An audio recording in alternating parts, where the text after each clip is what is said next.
Science ಪ್ರಿಪರೇಟಿವ್ number 2 ನಲ್ಲಿ ಕೇಳಿದಂತಹ ಈ ಕ್ವೆಶ್ಚನ್ ಎಲ್ಲಾ ಸ್ಟೂಡೆಂಟ್ಸ್ ಗಳ ತಲೆಯಲ್ಲಿ ಹುಳ ಬಿಟ್ಟಿದಂತೂ ನಿಜ. ಈವನ್ ನನ್ನ ತಲೆಯಲ್ಲೂ ಕೂಡ ಕ್ವೆಶ್ಚನ್ ಈ ರೀತಿ ಇತ್ತು: the generation in which Mendel did cross pollination is.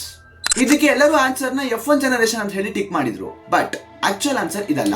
ಈ ಕ್ವೆಶ್ಚನ್ ಗೆ ಕರೆಕ್ಟ್ ಆನ್ಸರ್ ಬಂದು ಪೇರೆಂಟಲ್ ಜನರೇಷನ್. ನಿಮ್ಗೆ ಸಿಂಪಲ್ ಆಗಿ ಹೇಳೋದಾದ್ರೆ, ನಮ್ಮ ಮೆಂಡೆ ಅವರು ಮಾಡಿರತಕ್ಕಂತ ಎಕ್ಸ್ಪೆರಿಮೆಂಟ್ ಅನ್ನ 3 ಜನರೇಷನ್ ಅಲ್ಲಿ ಮಾಡ್ತಾ ಹೋಗ್ತಾರೆ.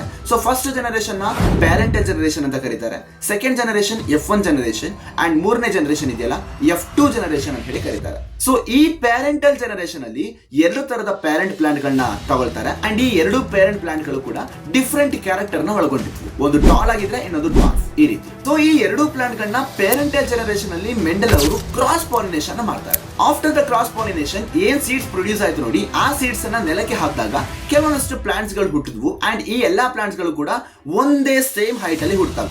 ಈ ರೀತಿ ಹುಟ್ಟಿರುವಂತಹ ಪ್ಲಾಂಟ್ ಅನ್ನ ಅವರು F1 ಜನರೇಷನ್ ಅಂತ ಹೇಳಿ ಮೆನ್ಷನ್ ಮಾಡ್ತಾರೆ. F1 ಜನರೇಷನ್ ಅಲ್ಲಿ ಪ್ರೊಡ್ಯೂಸ್ ಆಗಿರ್ತಕ್ಕಂಥ ಈ ಟಾಲ್ ಪ್ಲಾಂಟ್ಸ್ ಅನ್ನ ಸೆಲ್ಫ್ ಪಾಲಿನೇಷನ್ ಗೆ ಒಳಪಡಿಸಿ F2 ಜನರೇಷನ್ ಅಲ್ಲಿ ಯಾವ ತರ ಪ್ಲಾಂಟ್ ಗಳು ಪ್ರೊಡ್ಯೂಸ್ ಆಗಬಹುದು ಅನ್ನೋದನ್ನ ಚೆಕ್ ಮಾಡ್ತಾ ಹೋಗ್ತಾರೆ.